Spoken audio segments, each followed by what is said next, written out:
Yeah, just take a seat. You're good. Awesome show. Thanks, brother. Yeah. Is actually written things or it's already made like Nah, it's made like that. You just filled it out this morning.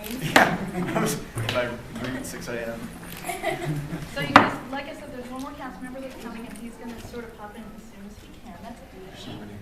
But in the meanwhile, if you're ready, let's get started. I'll just do a show of hands, and I'll pick as many of you as we can within the time allotted. So who'd like to go first? Hi guys.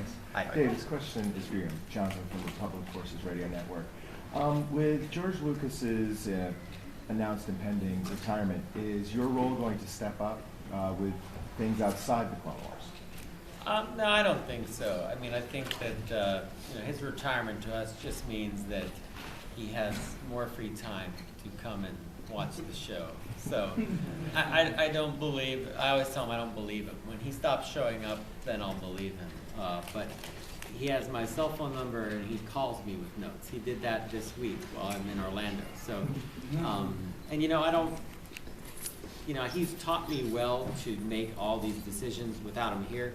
He told me years ago when he started that one of the reasons that I'm here is to make sure when he's not around that things go the way he wants.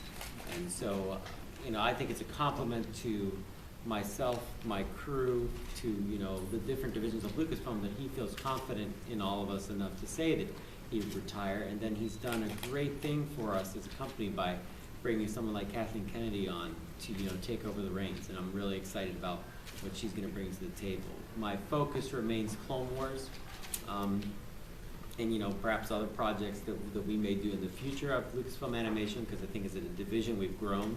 We've shown and demonstrated an ability to put out a really, I think, high quality of animation. I think Detours continues that tradition if you've seen any of the animation they've done.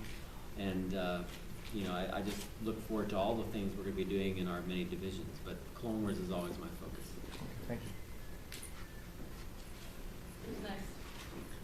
This is for Dave. This is Brett Watson on the Geek. How many seasons have you written out? We're at 5. You mentioned 6 last night. So we're definitely going to see a 7, 8, 9, 10. I've always said, we'll keep making these episodes as long as people are watching them because of the demands of our production schedule to deliver this high quality product. We work very far in advance. We have all of season 5 finished, and of course we have been actually working on the scripts and designs that would be delivered for a season 6. It's some, I hate to say it, it's some fantastic stuff, some amazing stuff. Will you see it? That's up to the people above me in the business world. So, I hope so. But we go season to season. Cartoon Network's been a great partner for us. I've always been excited by their support and everything they've done for the show. So, right now I'll just focus on season 5. And if you've seen the trailer, the exciting things you're going to see this year. Well, why the change on the schedule? Why they change it from 9 o'clock to Fridays? They've actually moved their entire action block to Saturday mornings, and so we go with that. And I don't know. I mean, we might find an even bigger audience on Saturday mornings. I mean, I can remember as a kid being ecstatic about Saturday mornings. I used to get up to see Dungeons and Dragons. That was like my favorite Saturday morning cartoon. So there was no way I was missing that show. So if that's what we become, I think that's great for the people that go out Friday night and can't get up early Saturday morning, so to speak. I'm sure they're going to be DVRing the show. So it'll be interesting to see how the audience responds to it. You made mention last night during the thing about it's better as a big screen. Are we going to have a second Clone Wars movie? I really can't say. I think It didn't mean anything. Don't look at me. Don't look at me. These two. My whole thing is I think that it's great when the fans demand stuff. I think when you guys bring it up, I think that always helps motivate things. And why are they blushing? I'm just curious. that's because these two. I promise that meant absolutely. These two over here, you're doing it again. 7 years, Padawan. 7 years. But we focus, Joel and I, on making the quality of the show as cinematic as possible. You shoot at 235. It's ready to be projected, as you saw last night, anytime. and the stories are written as such as well. So I'm happy with it where it is. You know, on TV, I'm very proud that we bring that level of quality to TV each week. But you know, we are a film company, Lucasfilm, and we always plan on delivering that type of quality to you guys wherever it is. Jonathan? Hi guys, we recently had a fan poll in Insider for the best episodes of the season, the last season, that was. And it's not going to be published till October the 23rd, but I'm going to tell you that the best episode, according to fans, was Revenge. Why do you think that one resonated? I've answered everything up to Your, now. your guess is as good as mine. I mean, in terms of Darth Maul, you know, the guy's got the Boba Fett factor going for him, you know? He looks cool, and there was an attitude that was established in that movie. So I think our job was just to, I mean, you can't do the same thing. You can't bring the character back and have it be exactly what it was, you know? So we actually had to sit around and talk about, well, if there could be two Sith, you don't just pick a guy who's good at sword fighting. He's got to be good at pretty much everything. If you're going to pick another, you know, an apprentice and actually spend years training him, he's got to be really smart. He's got to be someone who could eventually take over the mantle of master. And so, but aside from all of, it was always our aspiration to go there, which you will see in this season. You'll start discovering new elements of this character. But the big thing for Revenge and for Brothers was to just describe the cost of what had happened to him, not just physically but mentally, and then also just to show you the unadulterated dark side of the Force. You know, like this is what it is. It isn't just cool leather suits and red lightsabers. It's madness and it's despair and it's pain.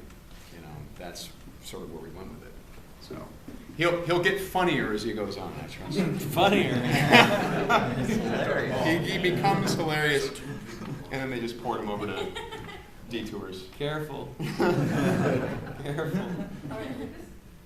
Following up on that, Sam, what's it like for you as an actor, and is there any additional pressure in the fact that you closed out last season and you kick off this season? So here's this huge cast and all these people that have been working together on this show for a while, and then it's the Sam Witwer show for the end of season 4 and the start of season 5. Well, it's the Star Wars show. It's not, you know, I mean, the thing is that the character, I can do whatever the hell I want in the room if the character isn't shot correctly, if characters aren't reacting, the other characters around Darth Maul aren't reacting with fear or awe.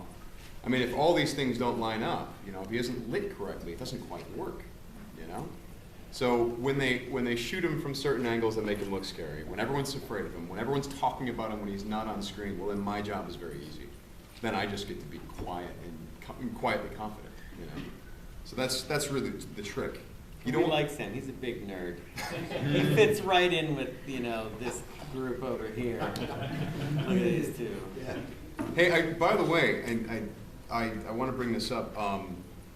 You saw the episode, the new one, the season 5 opener. I didn't know that the pirate captain was this guy. I had no idea. Yeah. Not Hondo, but the one Jiro. Yeah, Jiro. Jiro? Yeah. Add that to my list. Oh. I'll be signing next year. we were talking like Is that with a G or a J? But you have to, whatever you say, you have to say it with confidence. Well, it's Tiro. Yeah. It's Jiro. It's We actually have, we were just talking, we actually have several scenes together as he has several different characters that, you know, that Maul will be interacting But with. you talked about Revenge and just, you know, the closer and the opener for Sam, but he's, you know, Mortis was a huge arc for us. And, Yeah. Sam was a huge piece of that. We worked, that was fun. That was a lot of fun to do that. Yeah. Who's next? Oh, Eric. Dave, you mentioned, and George also mentioned, how the show's got more mature and darker. Really, for anyone, have you been sort of surprised by how far you've been able to push it, and content-wise? And is there ever a time where you're like, maybe we need to pull back a little bit? Oh yeah, I mean, there's stuff that we shoot that does not make it into the show at all. You know, I could give you an example, but it's so intense. But you know, there's a level that I say, okay, that You know, that's kind of enough. I try not to do stuff that goes beyond what you see in the movies. I mean, I fully realize that a lot of kids have not seen Revenge of the Sith, and nor would you expect them to. It's a very intense movie. So that clearly illustrates my problem, is that I've got Attack of the Clones on one side, which is kind of a beginning of a downfall, and then I've got Revenge of the Sith, where it's a complete downfall of the good guys. So I can't, in the middle of all that, make this narrative that's like, yeah, but everything was bunny rabbits and kittens right up until the end, you know. You don't like cats anyway. But, you know, so it's a hard place to be. What I really took away from the screening last night, though, was that when Obi-Wan rose up with his 2 lightsabers and defeated Maul and Oppressed, the place went nuts.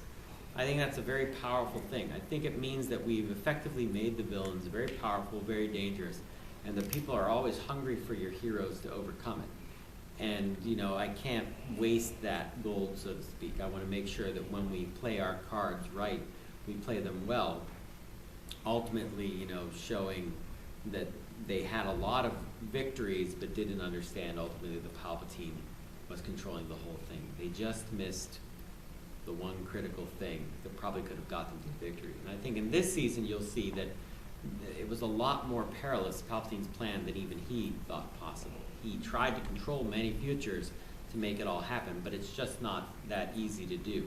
And there are many obstacles that could get in his way, not just the Jedi. To add to the piece about some things don't make it, last night after Savaj's arm was cut off, the camera angle goes around his shoulder and you see the bone. And now that was, obviously we've seen arms and things cut off, but that was, I think, maybe the first time we've seen some carnage there. Was there anything related to that scene that you remember that was kind of, was there any discussions about, do we do this or do we not? Oh yeah. I mean, Joel, I was like, we got to make that a little darker, Joel, because I can really see the T-bone. It was a lot brighter before. It used to be a lot brighter. Yeah. I mean, it would have been a hard thing to cover up, or we cut it. Yep. There are other things where, you know, certain things happen and we don't, you know, show the head rolling down the stairs or anything like that. Yeah. But, you know, you have to be careful. You have to be sensitive to it. You know, Darth Vader scared me as a kid. There's no doubt. You know, but I didn't dislike the character. I fearfully respected the character.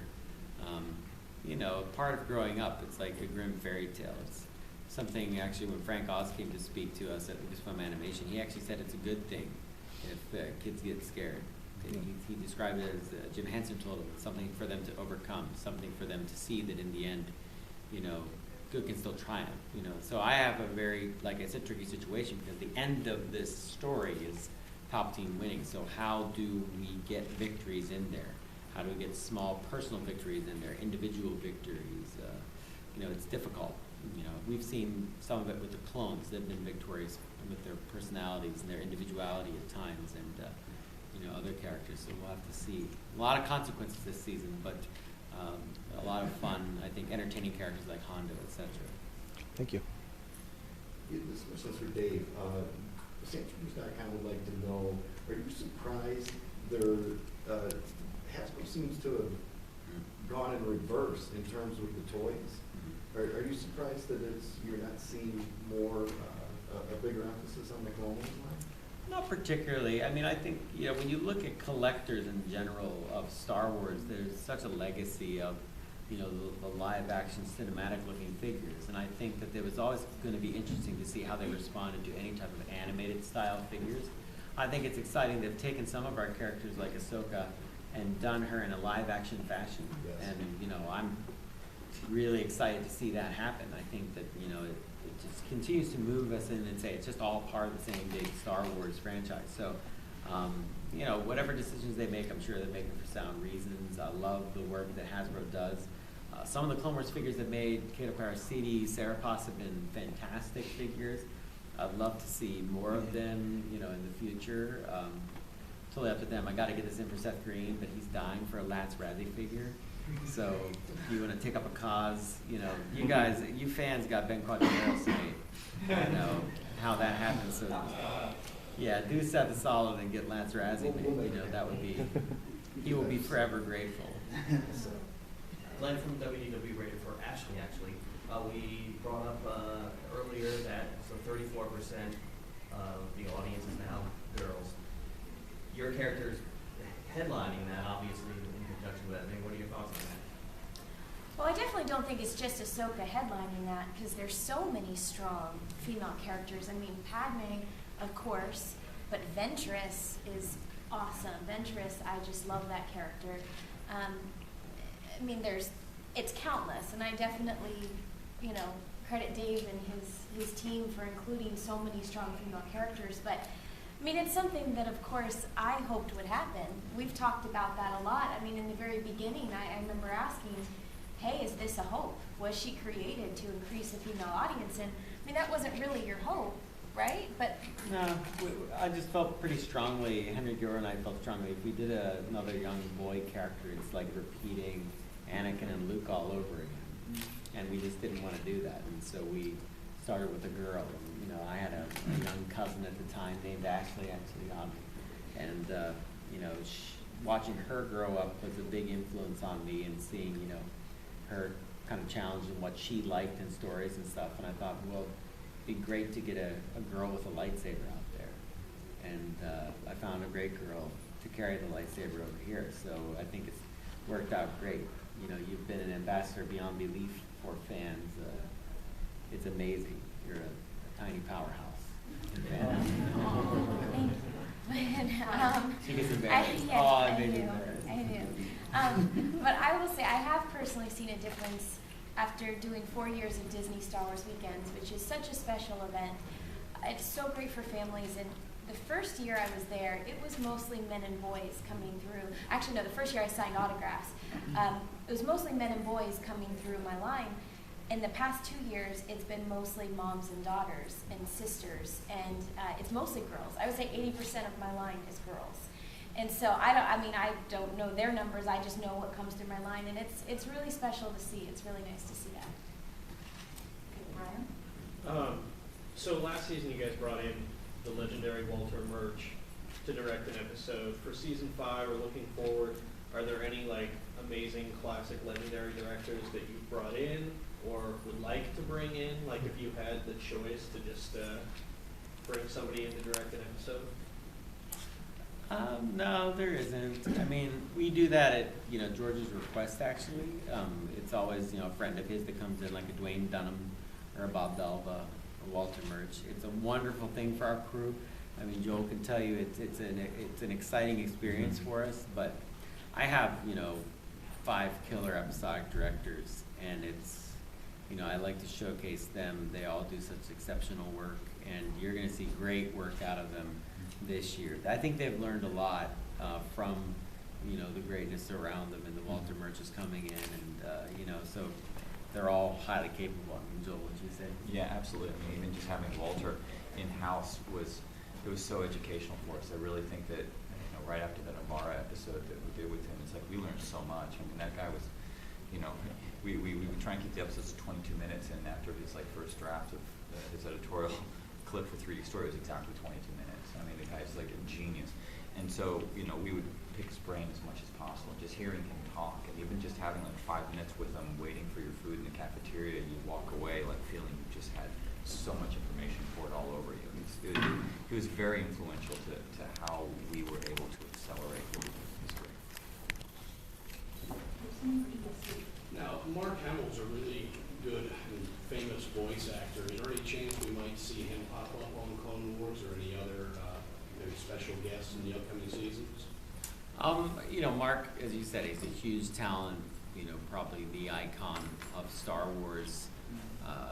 I wouldn't ask Mark to do anything on the show until I had something that's really awesome and unique. It has to be really special. There have been times when I thought, well, maybe this could be it, but then I thought, nah, it's just not going to have the impact. So, I want to be able to cast Mark in a way that's meaningful to him to come in and perform the role for him.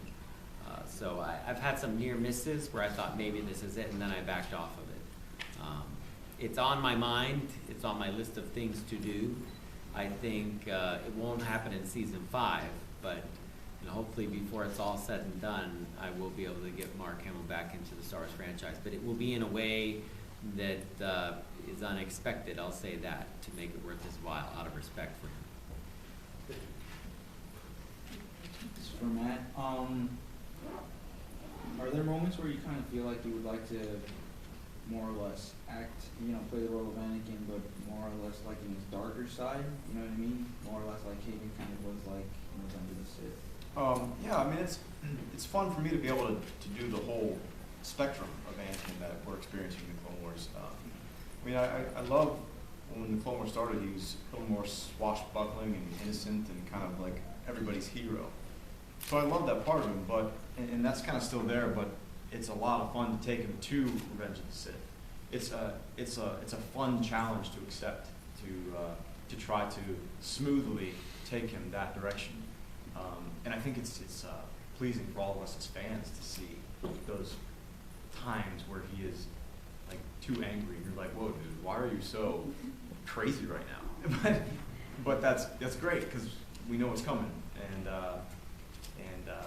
it's a blast for me to do that. So no, I don't have like one. I don't like playing this area of him more than this. I mean, I love it all. Yeah, as a fan, I love to see it though. You kind of had that opportunity a little bit in Mortis Trilogy when he kind of gave himself willingly to the son. Yeah, well, Mortis was a crazy arc for him. I think he found out a lot about himself that he might or might not have wanted to even know because maybe he's not ready for that. Right. But yeah, it was that was an amazing arc for me to play. How will the 22 episodes of season 5 pan out in terms of storytelling? Will we see them as different arcs as we had previously, and will the story be linear? It's pretty much like previous seasons, except this season they're mainly 4-part arcs. I think the sense of the stories move forward pretty clearly as far as what's happening. So I don't think it's a spoiler to say if you saw the premiere last night, you see that by the end of that episode that we tied directly into last season for once, which we really haven't really done much. We go right into that same story at the beginning of this season, and then at the end of it, Palpatine says, okay, enough with this Maul guy. Leave him alone. Get back to your business of fighting the war. And then, so the next corresponding episodes are all pretty much about the Clone War and Onderon. And you're introduced to a bunch of new characters there. Each of these 4-part arcs is basically made that they could just play out as an 88-minute movie if need be. And so that's kind of what you get into that. But beyond that, each one kind of fits with the other without being implicit. But you get a sense of the time that's passed and where everybody's at, especially off of Ahsoka. Ahsoka's always the thread. You can watch her and tell kind of where we're at based on her emotional attitude towards anything and her experiences. And she changes throughout the season quite a bit depending on what's occurred in the arc. There are also some considerations for timing where we've, say, blown up a base or something and it remains destroyed. Like you saw in the episode last night, the Mother Talzin's decimated Night Sister clans and zombies were strewn all about the ground still. So we kept that activity to the previous season. So we do those things. So will we see more of Ahsoka throughout season 5? Because obviously, 3 episodes will have at all. She gets about, I would say, her normal share of the work, except that there is a focus on her at a certain point. She's a pretty pivotal character in 2 of the biggest arcs this season, and I don't think that's ever been the case. I think you've always had your kind of one-off, like Wookiee Hunt, Padawan Lost arc. That's all about you, but this would be more like 4 parts, and 4 parts later, and so we'll see how that all pans out for you. Sometimes you're just not around, like last night. Last night? Yeah, you were. Oh, in the episode. I'm like, what did I miss last night? We had the whole premiere. There was a whole premiere for Clone Wars last night. Look at that. Mostly for Ashley and Matt here. You've been developing these characters, and of course you're developing them alongside the writers, alongside the directors. is there any, now that you're a few years in, is there any limitation to voice acting that doesn't let you develop or connect with the characters as much as you would if you were playing them in live action? I mean, for me, I think, aside from the obvious, you don't have props and scenes and other actors to physically interact with, there's not a whole lot of difference, because I think that some of this stuff is beautifully written. I think that some of the character interactions and developments by themselves and as a team are, top notch. So, no, when you have good writing, you have amazing story, which is kind of king, it just flows pretty smooth. Yeah, I think, the big misconception about voice acting is that, voice actors are actors. Sometimes there's a disconnect there, and people don't realize that you have to be a good actor to be a voice actor. And people think that they can just do voices and come on the show. And there's so many talented actors that are part of this cast. Dee blows me away with his clone episodes. They're unbelievable. I will say in an episode we did in the upcoming season, my heart was like beating out of my chest, and he remembers that. I'm not saying anything. I'm just saying that I can really get into it. It's the same. Seriously. It's the same. Slippery slope. You just get emotional.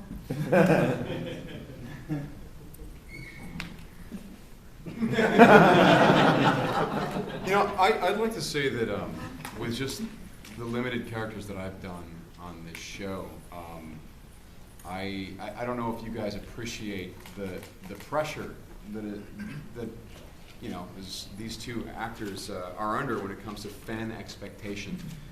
And it's Star Wars, right? So we have Anakin Skywalker and his apprentice. So two kind of important roles. You don't want to get them wrong, right? And again, to a limited extent, I know what that pressure's about. But these guys, every other episode are faced with something that Dave is going to get letters about if people aren't pleased with it. So they have my respect fully for being able to handle that. It's a cool thing. Now, after sitting through Ian McDermott and Mark Hamill and Warwick Davis and them all talking about doing the live action, they've all expressed that they're not able to go back and watch their own work for their own personal reasons. Since this is all voice acting and then the cartoon, are you guys able to have some kind of disconnect where you can go back and actually enjoy watching the series? Totally. Well, I gotta say, watching the series, that is the feature films, that is a whole different experience for me. When I finally watched through 1, 2, and 3 with my daughter, and she was 11, and halfway through episode 3, she said, "I don't think I want to watch the rest of this year, Daddy, maybe when I'm 12." And the reason she said that to me is because of how invested she is in these characters from having seen our show, connecting it into the features. And it invests all of the drama with so much more depth and subtlety, I think. And so she couldn't watch it anymore. And then going back and watching 4 through 6 again, for me personally, again, it's a whole different experience with knowing all these things that all the personally. Who would ever thought that if we said to you 15, 20 years ago that you would see stormtroopers, but have a real sense of who was under that helmet, Because now we have all these stories where D is killing himself, talking to himself over and over again in a vocal booth to give you personality for all of these soldiers that are out there. And by the time they become the empire, it's a really sad ending for these gentlemen. Something you said at dinner that I had never thought about. I don't know. We've just been so busy, but all the kids that have watched Clone Wars now, they know Anakin Skywalker really, really well. They have a great sense of who this guy is. When I was a kid and I watched New Hope, I had no clue. So when Obi-Wan says, Vader betrayed and murdered your father, I was like, oh wow, that sucks for Luke. That's terrible. But Oh, boy. these kids now, if you play A New Hope for your kid and he's been watching our show, Devastating. that's how they find out that their hero, Anakin Skywalker, dies, is because Darth Vader kills them. And they have to hear it from an Obi-Wan who's been out of action for a while. I mean, it's totally different for them. traumatizing.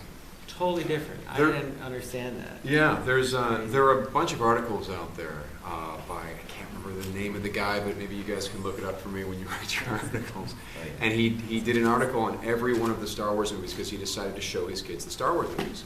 But they've been watching Clone Wars the whole time. And he decided to do the order. Let's get super geeky here, right? Well, he decided to go 4, 5, and then do a flashback, 1, 2, 3, and then 6.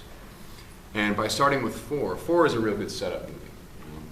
You get to, Luke gets handed a lightsaber and he waves it around before anyone ever goes into combat. And Jawas are strange, interesting creatures. Tusken Raiders are terrifying. Everything is all new, and they bring you up to speed in that movie.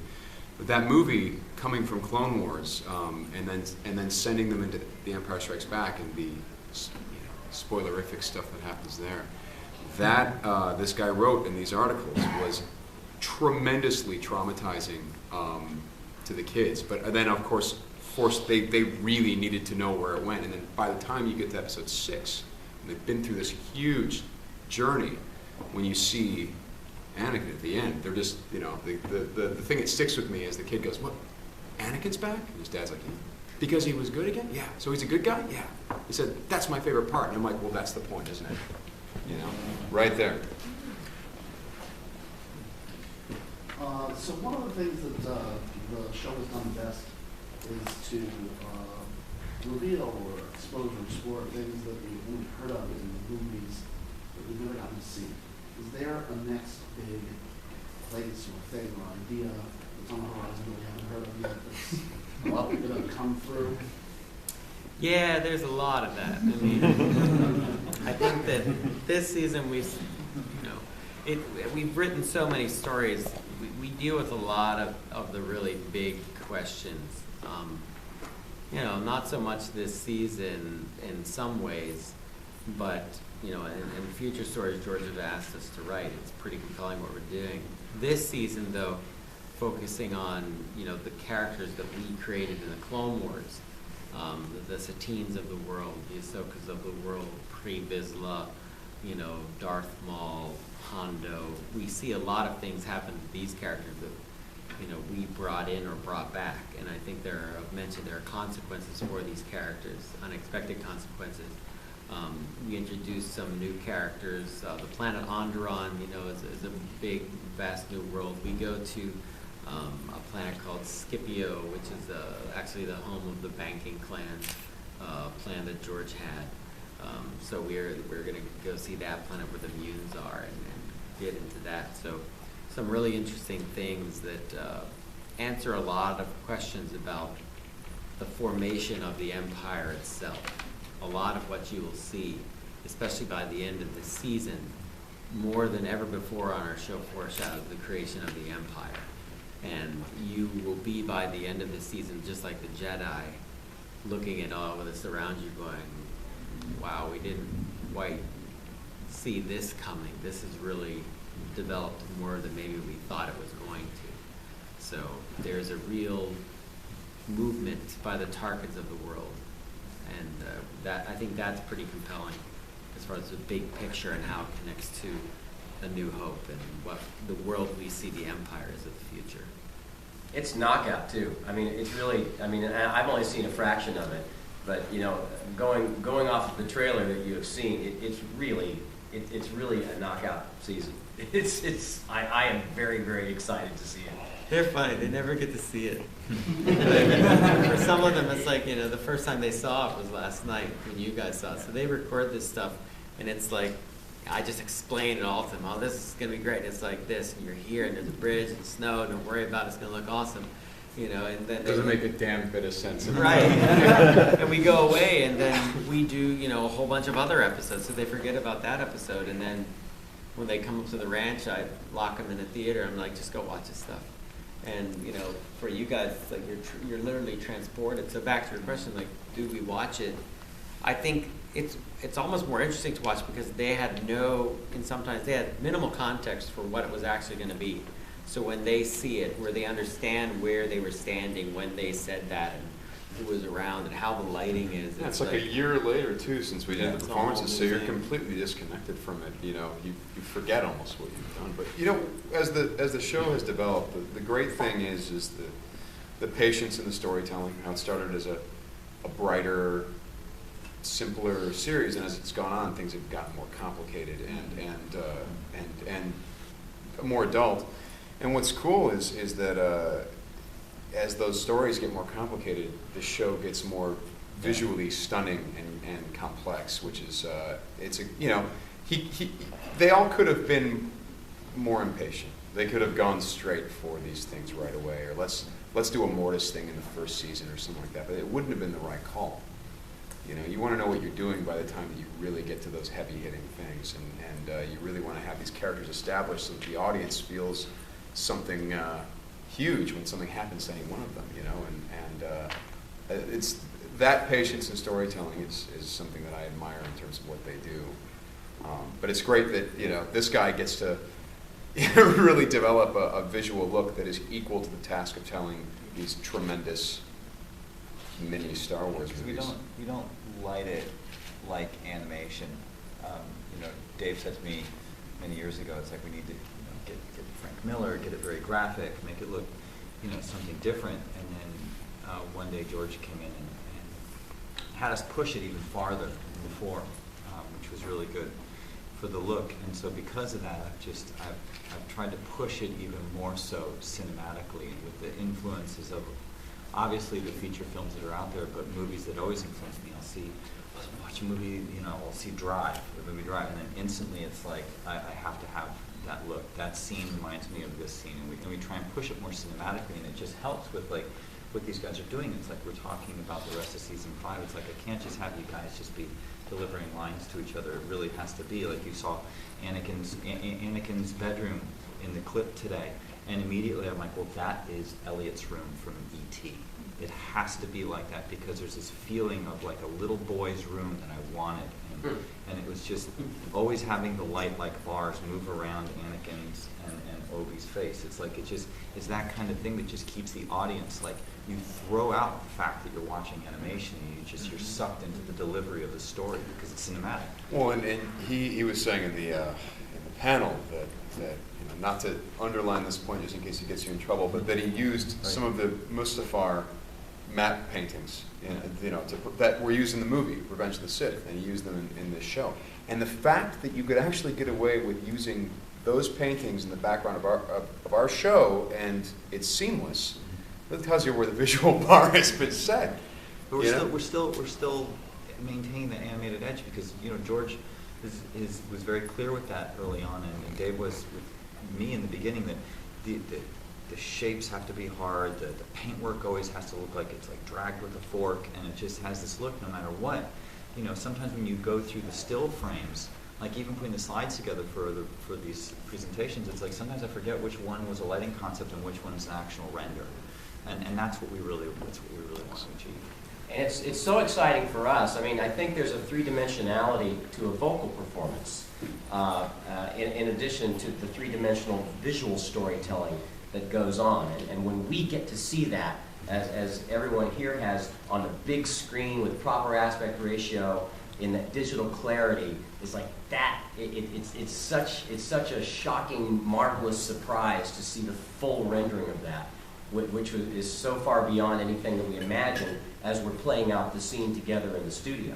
I mean, we're thrilled by it just as much as anybody else. Well, it's got to be amazing also for you guys to see like what Keith Kellogg and the animation team does with facial performance too, because I mean that's another aspect, I guess, to being a voice actor is that someone has to actually animate the face to do what you did. It's like some of the stuff we're talking about, like interactions between. I got so excited seeing Gregor today. Oh yeah, no. I mean, Dude, he's like, awesome. I remember his story. I remember what we did, but to see him, I mean, and you don't even have to know hardly anything about the guys. It's this guy, he's putting on the helmet. It's like, it's very exciting. It's really What's exciting. really fun about this entire team is every time that we visit the ranch, any of us visit the ranch, it's so apparent how motivated every member of that team is. Everyone you see in the hall, they're so motivated to make the best experience that they possibly can make.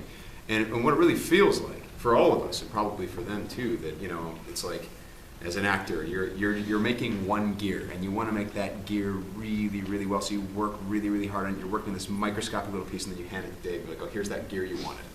And then he takes it, and then he gathers, you know, this lever and this other, you know, this spring and these other gears, and they finally put it all together. And the fact that it all works, and that people are anticipating what other people are doing. You know, I mean, I've seen some of the things that the animators have done for some of the stuff that I've done, and I'm like, yeah, that's exactly what I intended. That look right there, that's it. That was what I was trying to convey vocally. You know, It may have been what you were conveying visually because we're sometimes videotaped. Yeah.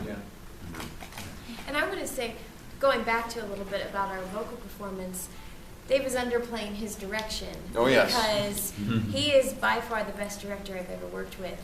Because we don't get to see anything usually, unless it's ADR, which is a sentence here or there. And for me, sometimes the stage direction just makes no sense because I'm more of a visual learner. I need to see it. So I have to trust on Dave. And he's brilliant with his direction to us. And sometimes he knows us each individually. And so his direction changes depending on the person. He knows how to get the best performance out of everyone and makes it a comfortable room, a safe room, and that's not easy. And there are many people that can't make it seem as seamless and as easy as he does. And relaxed, too. It's a very relaxed environment. I was recording some mall stuff in Montreal because I couldn't come back to LA. I was shooting Being Human. And so I was with these very experienced people at this studio, people, you know, who owned this studio, really nice studio. And, oh yeah, we're doing Clone Wars. Oh, Clone Wars, cool. Yeah, that's that Star Wars thing. Cool, all right. And we did a bunch of stuff. And then we were taking a break, and in the middle of it, the studio owner and the engineer came to me and said, hey, who's this Dave Filoni guy? And I'm like, well, you know, and I explained who Dave was. And he's like, we've worked on features, we've worked on video games, we've worked on television shows, we've worked with some of the top people and huge name talent. He's like, this guy's like the best we've ever worked with. In terms of what he wants, the clarity. What are you voting for here? I'd like, so I won't kill your character off. Is that what? What are you guys trying to do? I think Maul becomes their friend. Thank And he's trying to help the Jedi. I mean, it's a twist they're not going to see coming. Ahsoka and Maul team up. That's right. They start dating. You don't have to kiss that, do you? That's why you're so quiet. No, I'm safe. It's all right. Thank you, man. Thank you. Thank you, guys. Guys, we have time for 2 more questions. Frank Rich from Autographs. I think mostly for Dave and Sam, but anyone. As growing up with the original trilogy, there's been a few moments that were really special and nostalgic. The birth of the Iron Cannon in the first episode, and the use of the use of the blockade runners actually running a blockade. For me, that was a huge connection. Do you have moments where you favorite moments that tie into the original trilogy that you've done that just are that you know are going to be really just special for the older fans? Anytime I'm behind a couple chairs and a few people inside of a cockpit that's going into hyperspace, it's like that to me. It's like every single time, as like Dave and I look at each other, it's like there's no question on how to light that shot. There's no question on how to make that look. I think everyone on the team. It's like Dave made a quote that I believe as well, that he was quoting Scorsese when he said that you just need to make sure that everybody's kind of making the same movie, and if we're all making the same show, everybody on our show, it's like we're trying to actually use as much influence from the original features as possible. Like everything, the way that the Jedi cruisers are lit, everything just has like we've got these one shots where you're just underneath it and you're just like, that's Star Wars. We do that all the time. I mean, But Star Wars itself is kind of a combination of all this film lore from in some cases different countries, Kurosawa films, and a little bit of Wizard of Oz, and all these different, you know, I mean, and I think one of the reasons that George sticks with it is that he realizes that you can do all kinds of stuff in this world. You know, you can do noir stories, you can do fun adventure stories. I mean, you know, as you were talking about like people in a cockpit, I'm thinking about the droid clip you guys showed. Yeah. Which is like people in a cockpit. They all happen to be droids though. And Yeah. it doesn't matter. It's a bunch of R2 units having a little adventure of their own. You know, with their own personalities. But I mean, you can do all kinds of these different stories, and so you can go and not just draw from the Star Wars movies, but draw from just all kinds of film lore and bring it into Star Wars, because that's how it was created to begin with, westerns and all kinds of stuff. I mean, there's a Darth Maul Apocalypse Now poster right over there, and that's we talked about that when we were doing it. I'm like, this is a little bit. He's kind of like Colonel Kurtz in the cave when he has the spider legs. For me, it's any time you think of New Hope and Obi-Wan saying, "For over 1,000 generations, Jedi Knights were the keepers of peace and justice in the universe."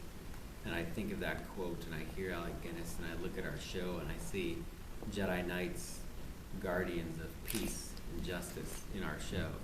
And I think I never would have imagined when I was a boy that I would be privileged to be a part of telling that story with George Lucas. And that's when it connects for me, and that's when I go, it's a big responsibility. And that's when you know you're playing with heroes that are giants and villains that are treacherous, and all of the days of Camelot and Arthur and knights and dragons and dungeons and things that I grew up with, and we're just doing it in the most modern form possible, and the most exciting way possible, and continuing a storytelling tradition that goes far beyond what we've done. And that's when I think you connect to what George was doing in A New Hope, and that's what you connect to what Joseph Campbell's always talked about, and that's what I think brings people together at a convention like this in a weekend now.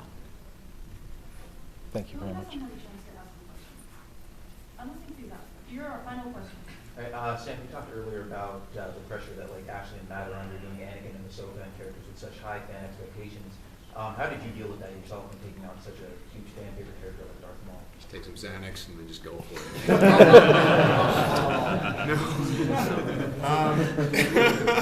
No, it's first of all, okay, there's the foundation of the show being quite good. So to a certain extent, they're not going to make you look foolish. There's that just having that assurance gives an actor a great deal of freedom. And the other part of it is just collaborating. What do we do? I mean, we just talk about it a lot. You went crazy. You went crazy. I wanted you to be like a lunatic, deranged, if you got cut in half and lived in a cave made out of half metal parts and couldn't remember who you were, and you're like, okay. And then you just started screaming, and we were all like, wow, this is going to be awesome. I don't know if it's going to air, but it's going to be awesome. Can he swear? But for me, the best thing about that performance in the first episode was when we had you be a maniac, and then I said, there's one moment where you get to be the guy that was in episode 1. There's one moment when you look at Savage and you say, revenge. I must have revenge. Yeah. And that's the direct tie to the Phantom Menace, because that's something that Maul's pretty famous for saying, and so you brought it down for that moment. And it was highly effective. I think you did that so well. So there's more to come from you. And Clancy plays off you great, the two of you, the screamers, really, really well done. Well, and you talked about this, though. We appreciate when, actors like Sam and other new guest star actors come in, because you really raised the bar for us. And, I remember the Mortis trilogy when you first came in. That's the thing. Everyone continues to raise the bar, and you don't doubt yourself. You just know, okay, I gotta make this show better and better. And yeah, it is competitive, It's fun, but it's in competitive. a good way. Yeah. Matt Lanter, when in a scene with Sam, and they were just going at it. I could be more dramatic than you, bro. I could be more dramatic than you. They were just going back and forth, Anakin and the son, and it was awesome. Remember that? You guys catapulted. Yeah, that's not what was going through my head, but he's a Cleveland Browns fan. Well, you were talking actually earlier about can you watch the episodes and insecurities as an actor and all that stuff. There's a part of that. Actually, just the other day we were in the booth and some kind of Anakin scene, and I wanted to do it again. I wanted another try at it, and Dave was like, "Dude, we got it. It was good. It's great. Let's move on." I was like, "Are you sure? Are you sure? Okay, all right." So there's a little bit of that. Like, you gotta you got to hold up to what these characters are and do the characters justice, you know, because they're such complex and especially in Anakin's case, they're so complex, and you just want to do them justice. You want That's to the make thing, sure you guys always want to do it so Yeah. well. I'm in that privileged position where I don't have to push them. I don't have to say it's not good enough. I don't have to say, could we do it one more time? I mean, if I let them, they would perform all day because they just want to get it better and better. Corey Burton is a genius for that. You know, and oftentimes I'll say, are you guys happy with that? And if you say no, I let you fire away one more time. You know, and if I'm a good voice director at all, it's because I learned from Andrea Romano. I have to get that in. She's a genius of that field. So I'm fortunate to have had her be a part of my mentoring process as director. But yeah, I mean, Because we worked with her on Avatar. yeah, we did. Yeah, She's absolutely. terrific. All right, well, thank you so much to our panelists, and thank you guys for coming Thank out. you. Thank you.